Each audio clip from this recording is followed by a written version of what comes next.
A dangerous virus is rapidly spreading across the world, with cases reported in 116 countries.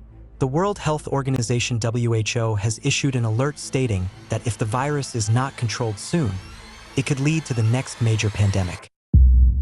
On August 14th, WHO Director Dr. Tedros announced that a dangerous virus, Mpox, which was previously affecting only one country in Africa, has now become a global threat.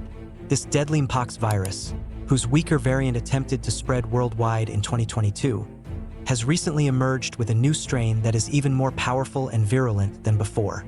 Within months, it began spreading from the Democratic Republic of the Congo in Central Africa and has now reached 12 other African countries, as well as Sweden in Europe, Saudi Arabia, and even the Philippines in East Asia. Estimates suggest that this new variant is at least 7 times more deadly than COVID-19. Basically, any virus incubates in the human body for an ideal period of 2 to 3 years, during which it creates mutations. These mutations enable the virus to form a structure capable of bypassing the immune systems of many humans, thereby infecting them all at once. After this incubation period, a variant unfortunately emerges that begins to spread rapidly among the public and starts causing mass fatalities. Exactly 2 years ago, in 2022, there was a less serious outbreak of this Mpox virus, which affected around 100,000 people worldwide. This means it had ample time for incubation, and the current variant is much stronger than the previous one.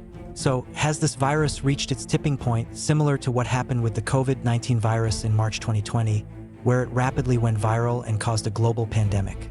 Are we on the brink of another 2-year lockdown, or will this virus suddenly spread worldwide, just like it did from a single country in Africa? Was there any tampering involved with this virus, just like with COVID, that made it so deadly? And do we have any vaccines for it? Or will we experience the same helplessness as we did during COVID? Well, today, I will answer all these questions with proper scientific explanations in simple language in this video. So, hello guys, you are watching Brain Bargain, and let's get started with a new episode. The story begins in 1958 when some Danish scientists imported some macaque monkeys from Singapore to test their polio vaccine. When the monkeys arrived in Denmark, the scientists observed that one of the monkeys exhibited symptoms similar to a severe viral infection, such as high fever, muscle pain, and skin lesions. Based on their concerns, when they collected skin lesion samples from the monkey and tested them, they discovered that the monkey was infected with a new, unique type of pox virus. This was the first time the virus was named the Mpox virus or Monkeypox virus because it was first observed in a monkey. But how did this virus jump from monkeys to humans in the first place? And what happened suddenly, almost 7 decades later, that it became so dangerous? The first human victim of this Mpox virus was a 9-year-old poor tribal child living in the Democratic Republic of the Congo, whose entire tribe was in close contact with monkeys infected with Mpox. Essentially, the boy's body and those of the tribe members became like an incubation experimental laboratory for the virus, where it began mutating to adapt to infect humans. One such mutation turned out to be so perfect that it claimed the child's life. But unfortunately, this was just the beginning. After this incident, the virus diversified into 2 major groups or clades. Clade 1, also known as Congo Basin clade, predominantly found in Democratic Republic of Congo. The second one is Clade 2, also known as the West African clade, which started spreading in West African countries. Now, what do you think which of these clades is more dangerous? Let me give you a hint. Here is a list of all Mpox outbreaks from 1970 until now, clearly mentioning which clade caused which outbreak. Actually, you might think that the Clade 2 causing the most outbreaks and spreading to the most countries is the more dangerous one, but you would be wrong. Firstly, Clade 1 shows more severe symptoms compared to Clade 2. This makes it easier to detect when crossing borders, and people infected with it are not capable of migrating far distances. On the other hand, Clade 2 shows milder symptoms, which allows infected individuals to easily cross borders into other countries. Thus, spreading to more countries does not necessarily mean that the variant is more dangerous. Secondly, due to continuous exposure to Clade 2 over the decades, our human immune system has learned to combat it. However, Clade 1 remains a novel virus for countries outside the DRC, meaning our immune systems are not yet capable of fighting it. This is why the case fatality rate means the percentage of infected people who die for clade 2 is only 1%, while for clade 1, the case fatality rate is 10%. This means that 1 in 10 people infected with clade 1 will certainly die.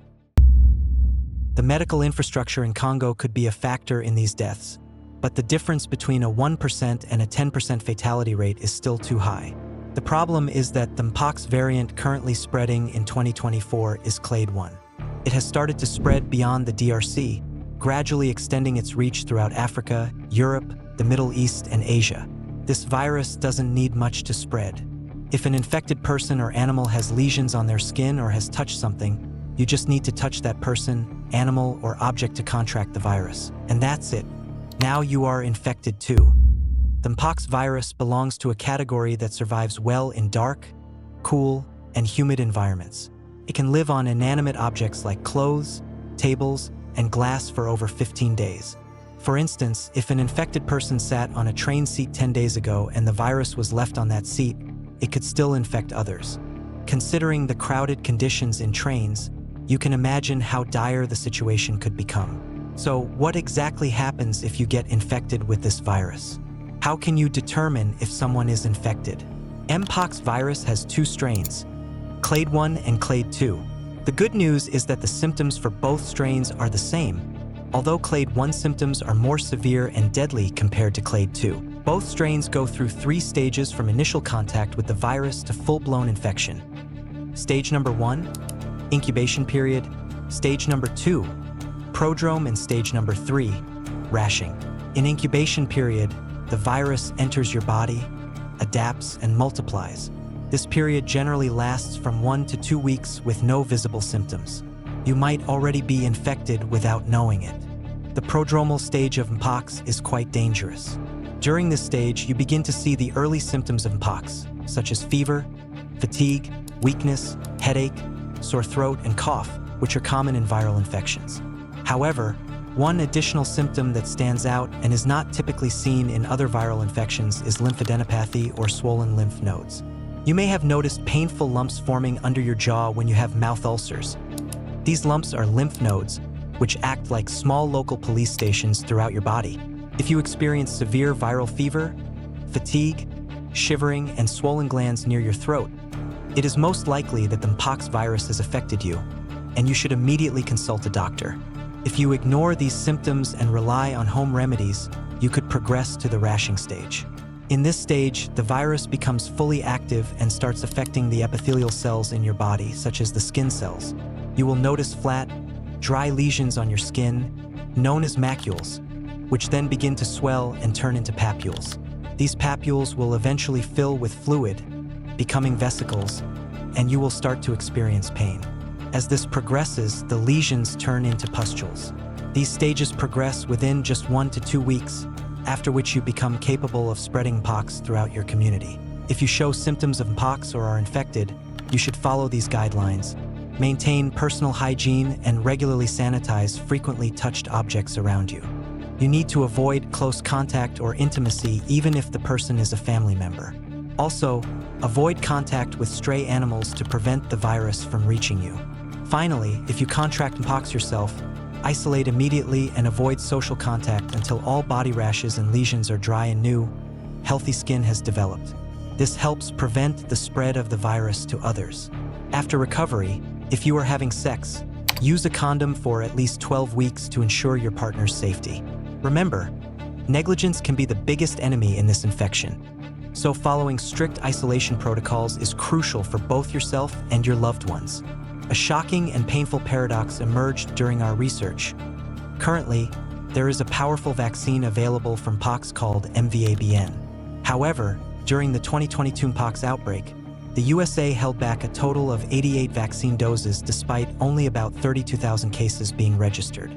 The USA, a major financial supporter of WHO, should have provided funds or vaccines to relieve the increasing cases in Africa, but instead, they hoarded them. Recently, the European Commission's Health Emergency Preparedness and Response Authority and a pharmaceutical company, Bavarian Nordic, are finally donating around 215,000 doses to Africa. an initiative that the USA and WHO should have taken earlier. We can make a difference here as well. After all, what's the point of stopping the leaks if the source of the problem isn't addressed? Ultimately, all countries must focus on containing the root problem in Africa. A fever medicine won't cure cancer.